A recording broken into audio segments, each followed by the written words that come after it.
Good morning. My name is Margaret. Welcome to SSUC.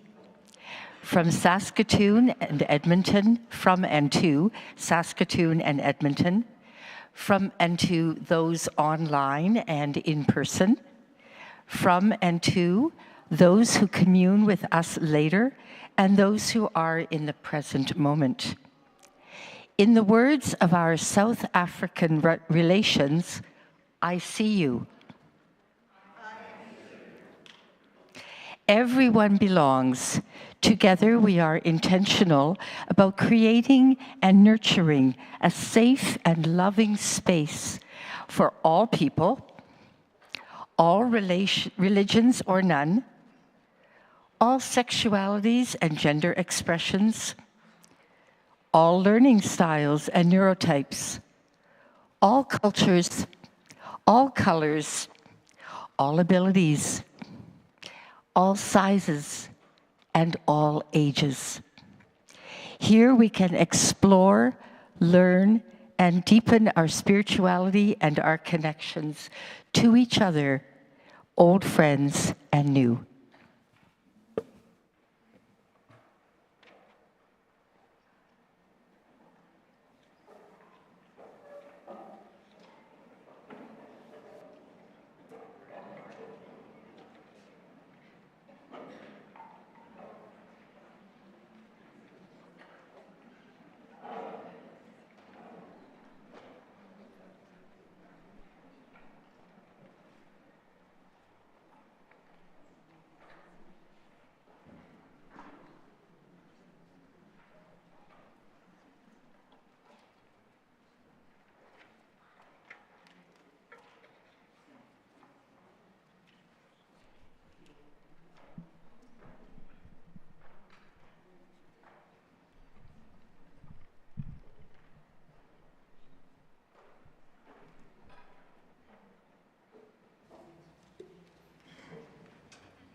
1,000,000 voices.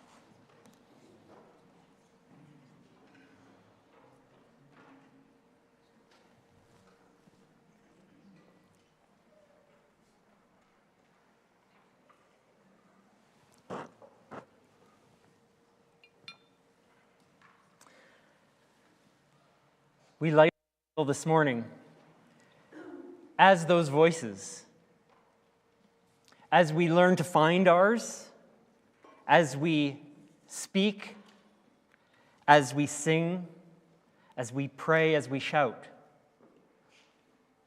Whether our voice is out loud, or our voice is in our actions, or our voice is in our intention and support of others' voices, we join together as community, and this candle reminds us that we are one, connected with each other in profound and deep ways.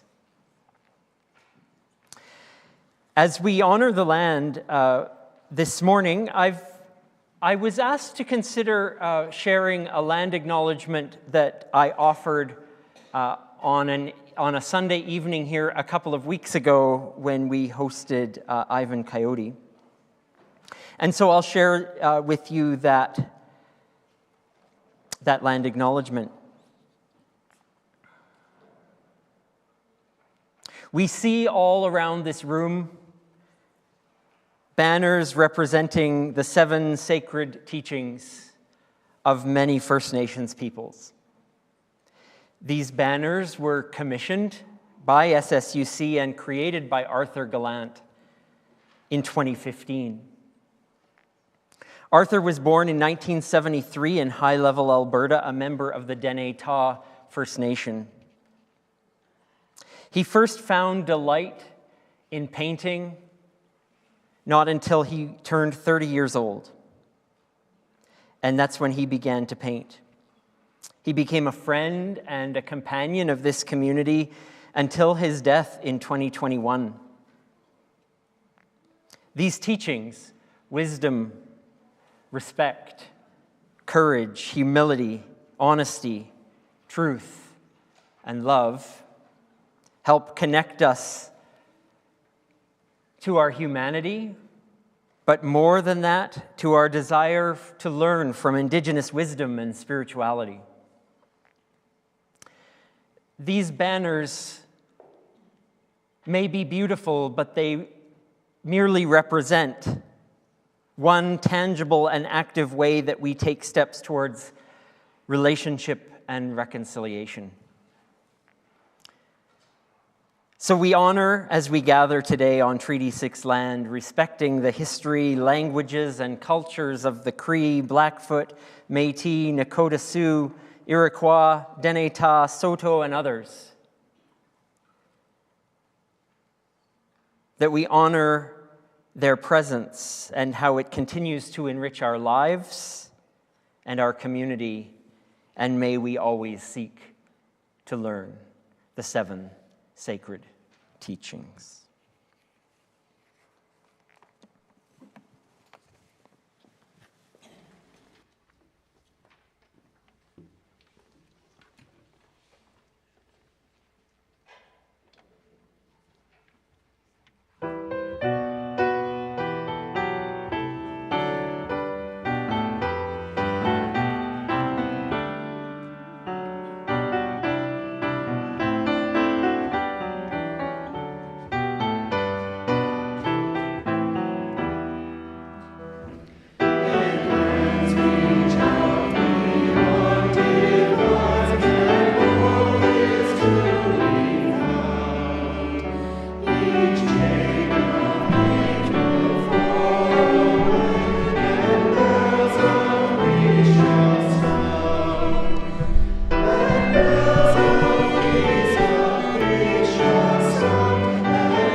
Time for all ages time. Welcome anyone who would like to come to the carpet.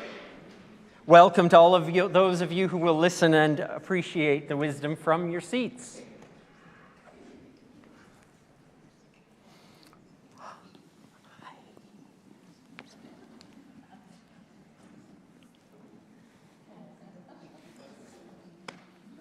Look at this. No assistance. Everyone's sitting up on their own. Way to go, Micah. Thank you. Yeah. Hello, Tyler. Yeah, no one needs to hold Mike up. That's good. Morning, everyone.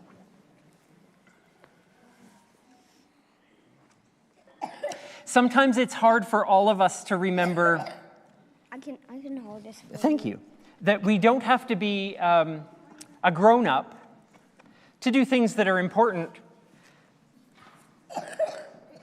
And even little things can make a difference. So I wanted to read to you a book called Because Amelia Smiled by David Ezra Stein. Are you ready? Yes. Did you flip the page? I've got it now on the first one. Thank you. You skipped. No, that's right. Okay, here we go. Because Amelia smiled coming down the street. Can you see Amelia there? Smiling? There she is. Where is she?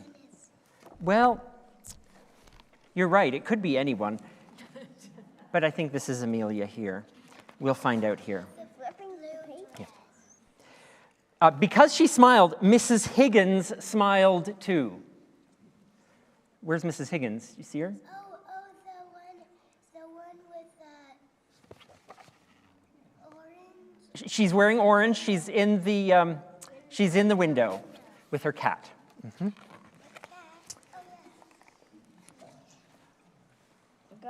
Because, sorry, I should stop interrupting myself. Oh, yes. She thought of her grandson, Lionel, in Mexico, and baked some cookies to send him. Because Mrs. Higgins baked cookies, Lionel ate one of the cookies.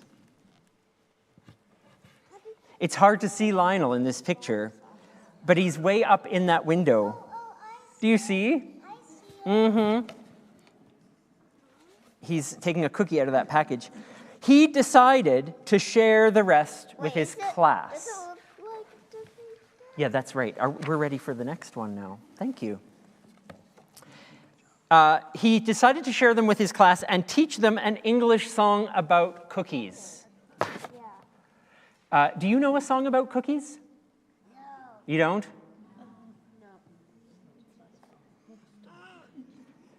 Who stole the cookies from the cookie jar? That might be a good one, yes. Now, see, I cut it off on the slide, but if you can see the book, he's got a song on the blackboard, green board. It says, C is for cookie. Do you know that song? It's good enough for me. Okay. Because Lionel taught his class a song, one of his students, kickboxer Sensacia Golpez, decided to be a teacher too. She had her cousin record her in the plaza and put the video online. Thank you. Zesta Crump and her ballet club in England saw the video and decided to add some new moves to their goodwill recital in Israel. Wow, here they are giving a recital, a dance recital. There they are on stage. I will give you a little sneak peek on the next one. Coates Gluberman, age 4, who was in the audience, decided he liked dancing after all.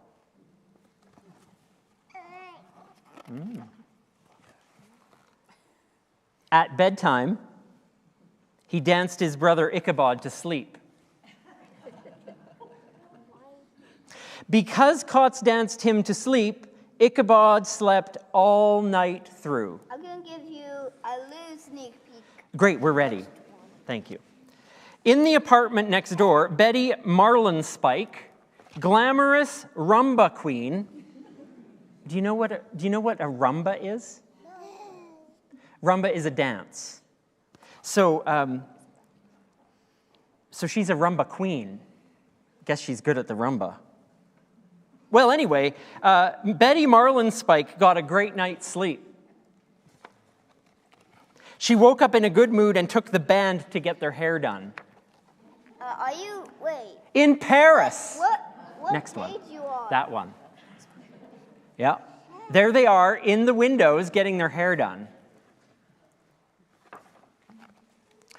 The band felt so fancy, they gave a free show on the Pont Neuf.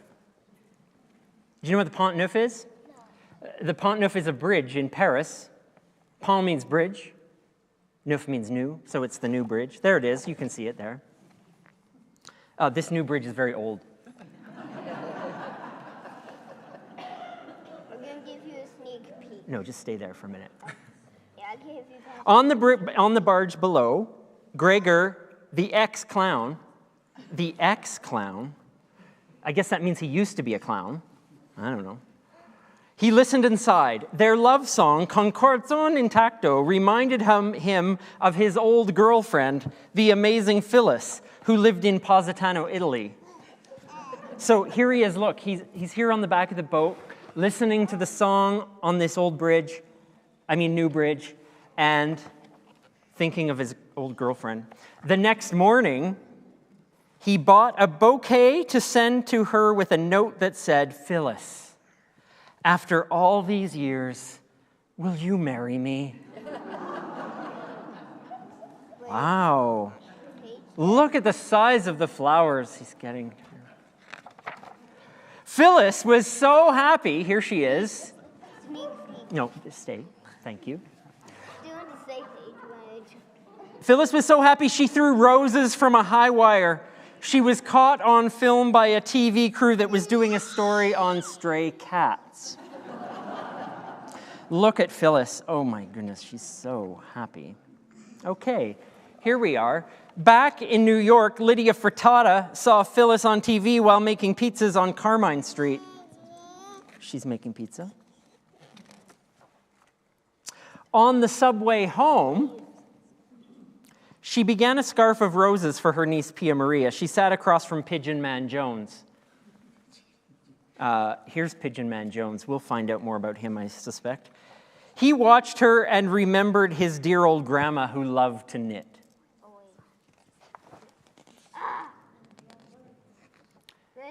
It's tricky. There it is. And then one more. Here's where we are. When he got back to his rooftop and let his pigeons out, he wondered if maybe somehow wherever Grandma was, she could see them. How lovely. Because Pigeon Man Jones let his birds out, Amelia saw them. And she smiled. And she smiled. And the book is called Because Amelia Smiled. It went in a big circle, didn't it? From Amelia all the way around the world and back to Amelia. That's okay. That's just fine. Thank you, Tyler. That was very helpful. I love this story because all Amelia did was smile. But her smile made a lot of things happen. Yeah? I mean, amazing things. So, I think this book teaches me that even if I do a little thing, I don't know what might happen because I did it. And if it's good, if it's with our heart, if it's a beautiful thing, something amazing might happen. We don't know. So thanks, Amelia, for teaching us that lesson. Amazing. How do you feel? Good. Do you feel like smiling? It's okay if you don't. You can smile or not. Thank you. How about Kid Spirit time? Good. Okay, it's good. Let's go. You're welcome to Kid Spirit. You're welcome to the toy room. You're welcome to the back of the room. You're welcome to wherever you are headed. Yeah, I tried. Thanks for coming.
is what makes us able and whole.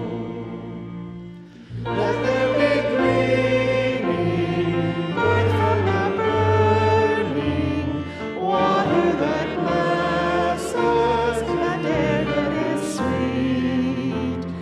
Heaven's garden, hope in all children, regeneration that peace will complete.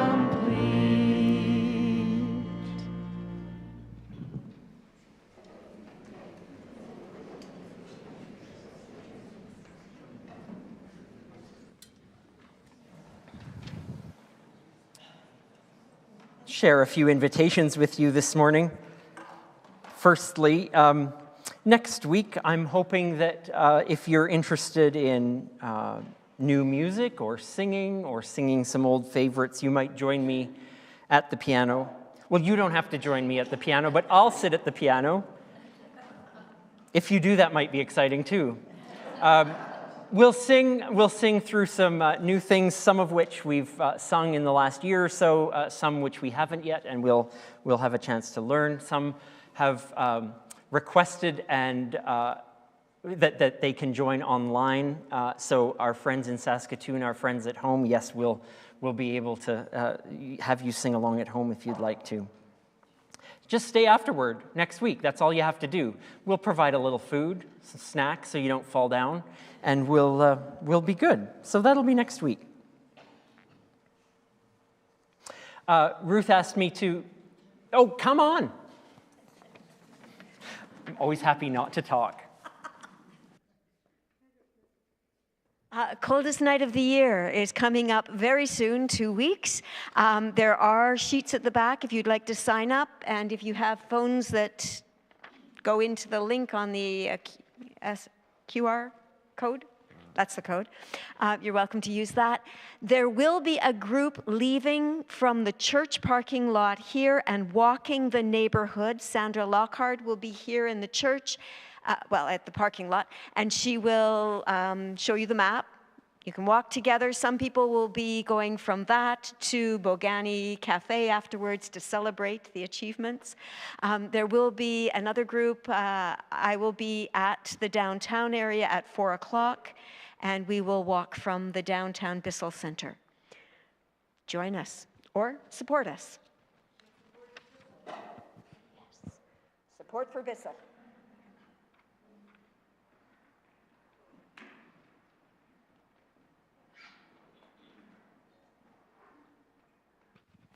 Good morning. My name's Rebecca Aiken. I'm currently the chair. This week is going to be my last chair meeting. And so I'm here to just request a consideration for those of you here to share any of your talents, skills, time. We have a variety of opening positions, and really this congregation is so kind and loving and welcoming. So if you don't know what you're doing, I speak from experience, they will help you with it. And so these are the positions that I'm just giving a call out for consideration. And you could talk to myself if you have questions. You can talk to Chris if you have questions. May Kellerman, who's not here because she's in Mexico right now. But please reach out if you are more interested in any of these. So the positions that are open is vice chair for a volunteer position. In our outreach, we're needing 2 more core members, one of them being a co-chair. For our affirming group, we need 2 more members. And in ministry and personnel, we need 1 member. And in property, we have 2 more members, chair and co-chair needed. And so those are considerations, and it takes a little bit of your time. For example, for me, I was doing vice chair, and then I did chair, and it was 1 evening a week virtual for most of the time because I have kids. But sometimes I would be able to arrange it when my husband wasn't working, and I'd come in person, and it was just so wonderful. And it was another way to support the church. So just a consideration. Thank you.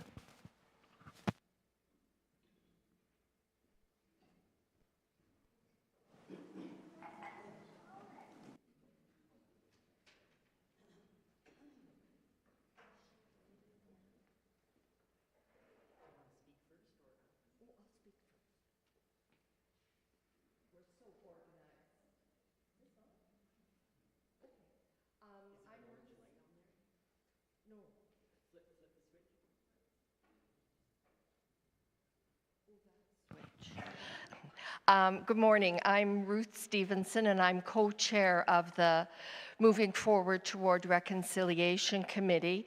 You'll have seen me and the other Ruth at tables with postcards this morning. Valentine's Day is coming up, and that's also Have a Heart Day. There's an organization called First Nations Family and Child Care. Oh shoot, I should have brought it. Society, I think. They were formed in 1998, and most of their work is around inequity of funding for Indigenous children versus the funding that goes to children in provinces. So their goal is to make the funding equal in both cases, to give Indigenous children a chance. So this year, we try to do something to make the government aware of the inequality every year. This year, we have postcards available for you to sign with a little message to the government to wake up. You can put in the name of your MP, or you can send postcards to all the MPs, or you can send to the health minister and any other minister in the federal government. If you sign your name and an MP's name, you can leave your postcard in the basket and we'll send them on to Ottawa. So it's a chance for a million voices to be heard, and your voice too. So I encourage you and invite you to sign a postcard today. We'd also like to show a short video that the society that I can never remember the name of has made about the funding.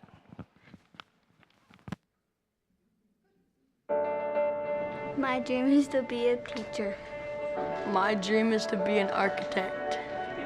My dream is to be a doctor. My dream is to be a video game designer. My dream is to be a teacher. My dream is to be a police officer when I grow up. All kids have dreams. So why do First Nations kids get 30 to 50% less government funding for their education on reserve? You know, what a lot of people don't understand is that First Nations children who are residing on reserve get less funding for every public service compared to other children. The reason for this inequality is that although provincial education, health, and child welfare laws apply on and off reserve, the federal government of Canada pays for services like education on reserve, whereas it's paid by the provincial governments for all other children and young people in Canada. And as the Auditor General and many others have noted, in almost every area of First Nations children's experience, they get between 20 and 30% less funding than non-Aboriginal children. And this has been going on for decades. On reserve, schools get about $4,000 less per student per year compared to provincially funded schools.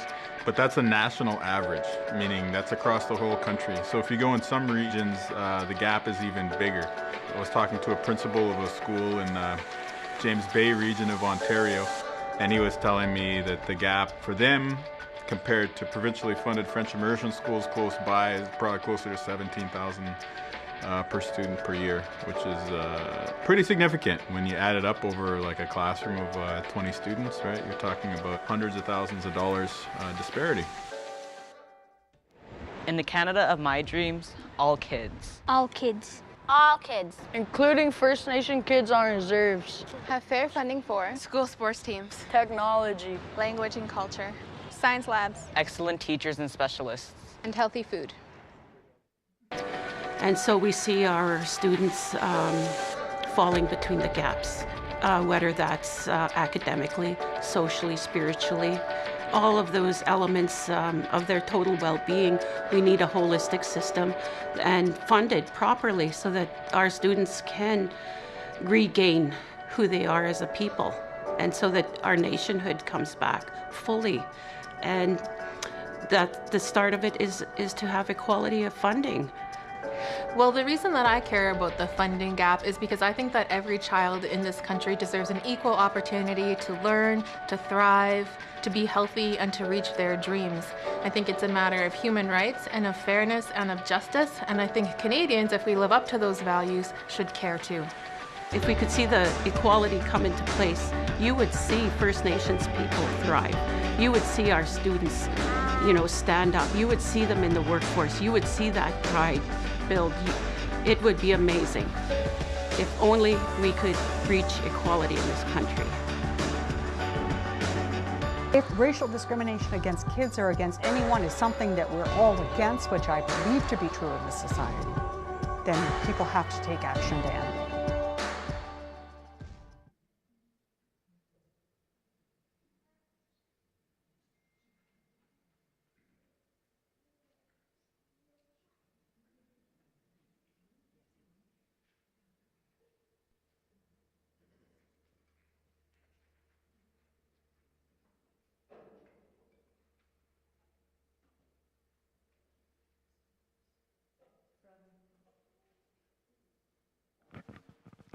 From a writing of long ago, we read in Mark chapter 4, verses 26 to 32, that Jesus said, "The spiritual life is like a seed thrown on a field by someone who then goes to bed and forgets about it.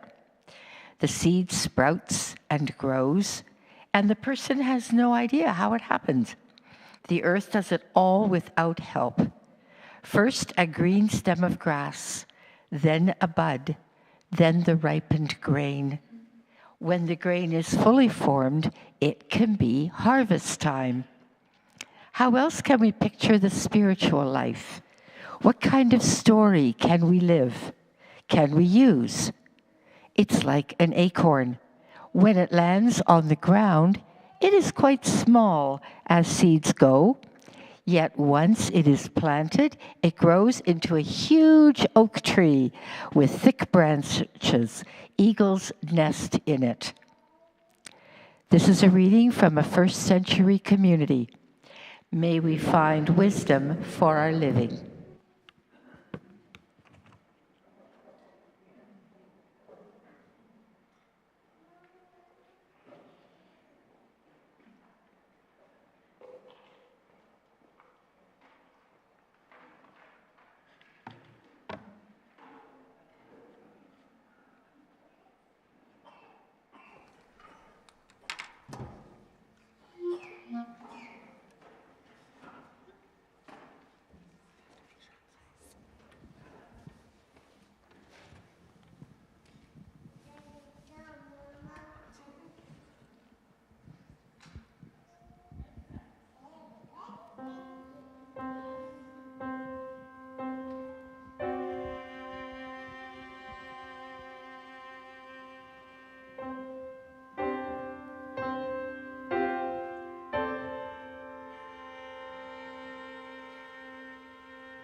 We can shine a light into darkness.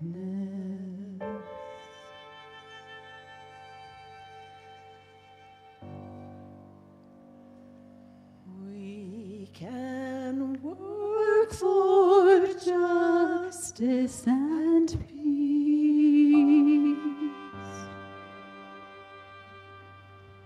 We can be a voice breaking silence.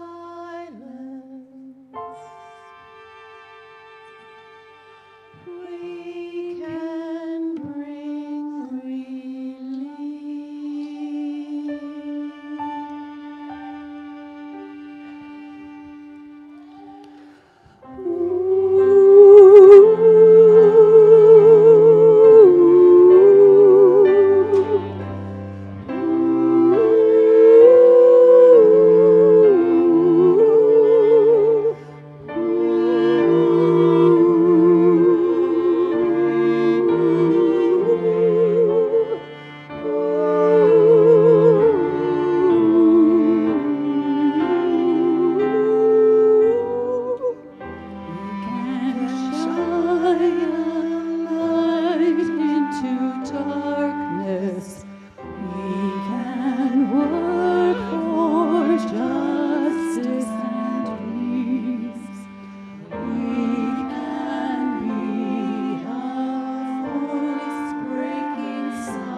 Trees and plants, like a lot of things, capable of living in remarkably harsh environments. Some plants can survive in arid and scorched deserts, and others can survive at high altitudes. And while these trees and plants deserve a lot of credit for their resiliency, they wouldn't get nearly as far without tiny little microbes, bacteria. I read a study recently out of the University of Washington that was looking at cottonwood trees. When they have trouble getting nutrients like nitrogen from the soil, they send out something of a distress call.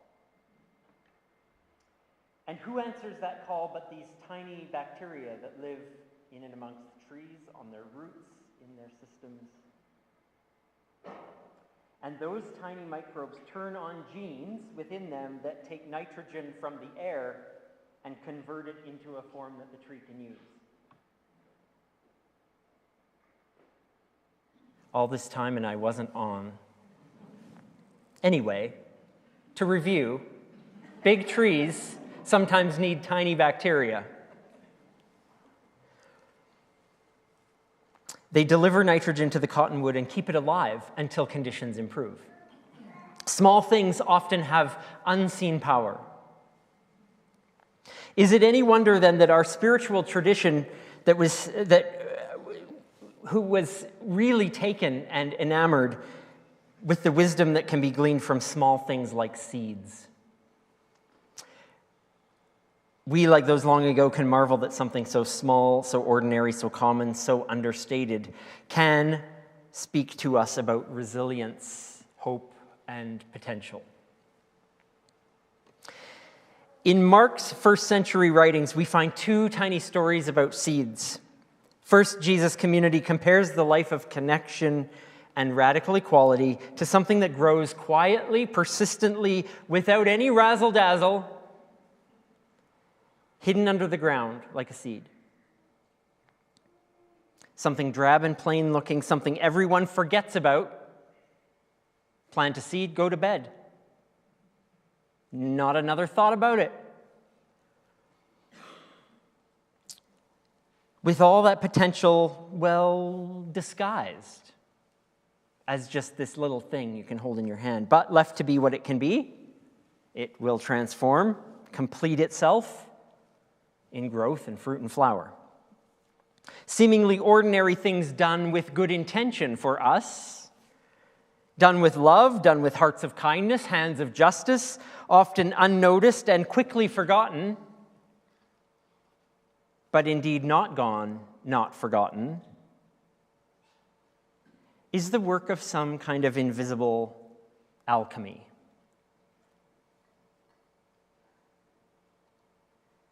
Those little acts are the bacteria called into action.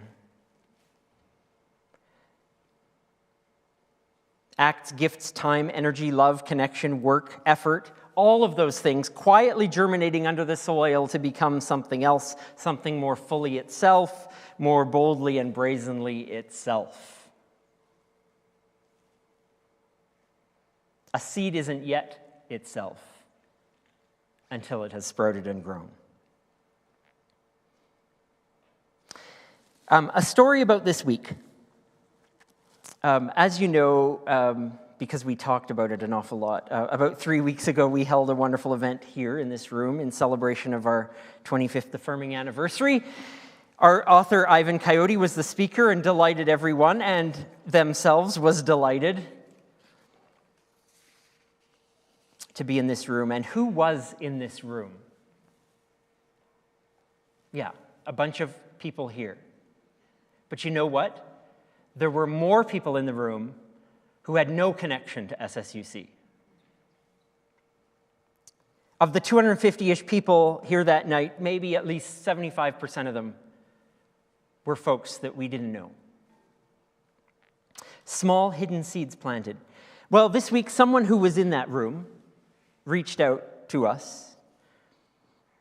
"Hello, friends," they wrote. "I'm the organizer of last Saturday's rally."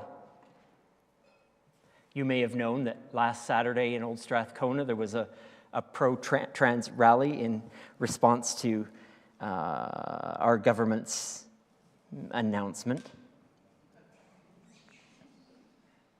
They continued, I was lucky enough to attend your Ivan Coyote event, and since then, your space and your people have been in my heart. There are so few spaces where I and the trans community feel safe and included, and you folks, if you don't mind me saying, hit it out of the park in creating a safe and inviting space. Now, after some talk with this person in the last week, they shared that there's a lot of emptiness and loneliness in their trans and queer communities, and we talked about what possibilities there might be for us to work with activists in our community to create more opportunities for people to gather in safer places. Sanctuaries of safety in the midst of anxiety and attack. So, what is this seed doing under the ground?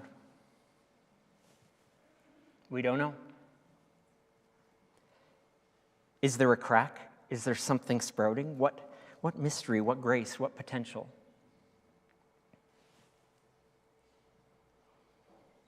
Adeora Chinedu, with these words, a seed neither fears light nor darkness, but uses both to grow. When life hands you dirt, plant seeds. When people try to bury you, remind yourself you are a seed.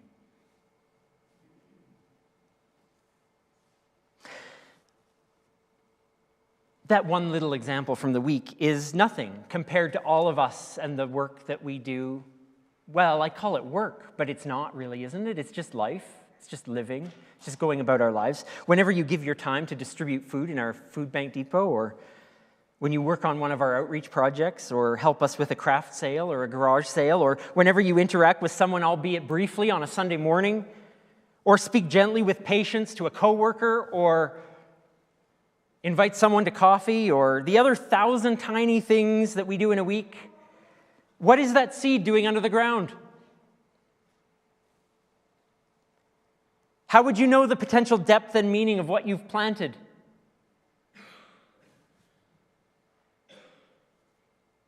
It's a mystery, but it's all there.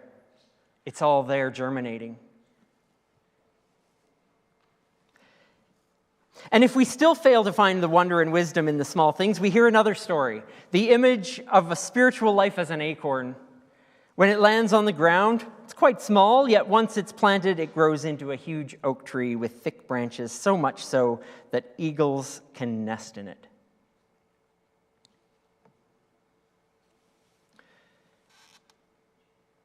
In whatever situation that we find ourselves, hear this: the oak tree is coming. This is the wisdom of the seed. Whatever hard ground you're experiencing, whatever challenge facing us, whatever healing you need, if not physical, then what new way of thinking or new attitude or new spirit or new outlook do you crave? What do you need to survive? Like that cottonwood, what distress signal are you sending out? Is your spirit in need of? What healing journey are you on? Where has life worn the soil so that it's hard and trampled?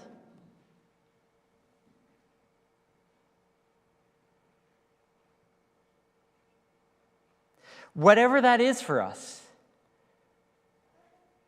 we need the wisdom of the seed.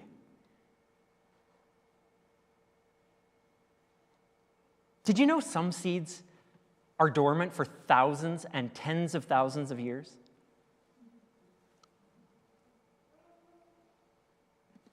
Imagine, along with author Cynthia Ocelli, what is happening when that seed is sown.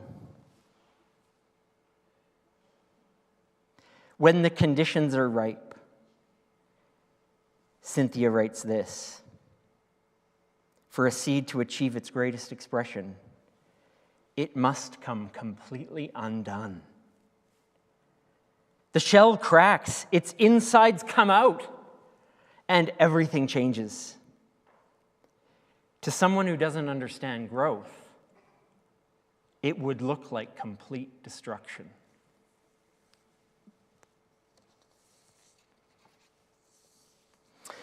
Our actions, our words, our intentions, our very selves are all part of this great seed metaphor. We ourselves need not be afraid of the light or the dark, but use both to grow. We ourselves may come completely undone before we achieve our greatest expression. So if you're feeling undone or dry or hard or packed down, it doesn't feel very good, but hear the wisdom of the seed. We may come completely undone before we achieve our greatest expression. From Israeli poet Yehuda Amichai, in his poem, The Place Where We Are Right. It is doubts and loves that dig up the world. Like a mole, a plow, and a whisper will be heard in the place where the ruined house once stood.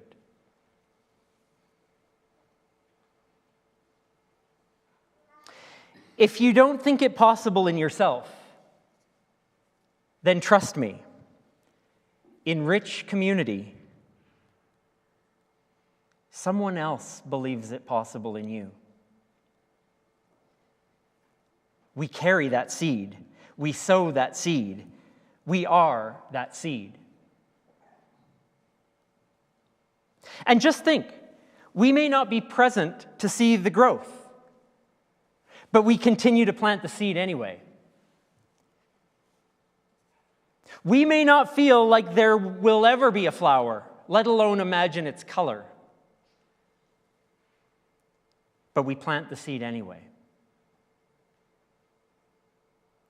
We may not be around to taste the fruit, but we plant the seed anyway. May we let that quiet work happen. Go to sleep if we need to. Most of us need to. Let the work happen, hidden, mysterious, powerful. And know this: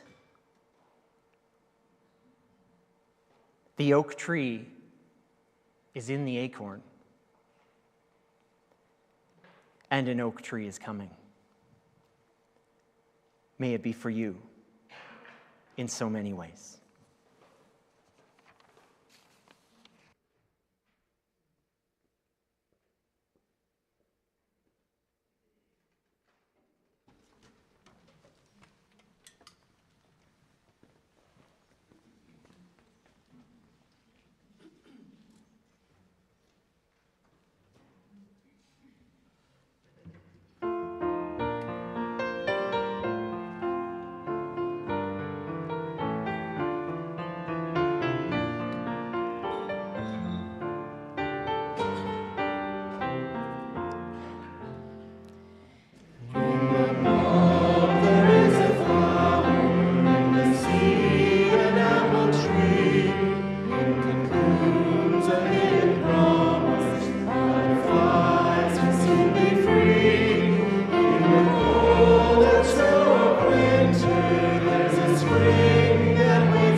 Take the light and make of it what we need to.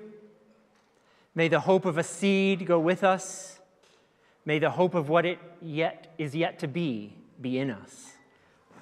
May we go with the spirit of community and each other and the love in our hearts.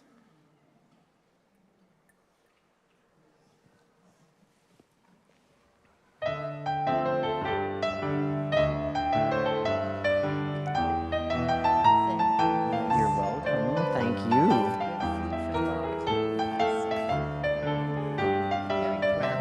Oh, good. Literally.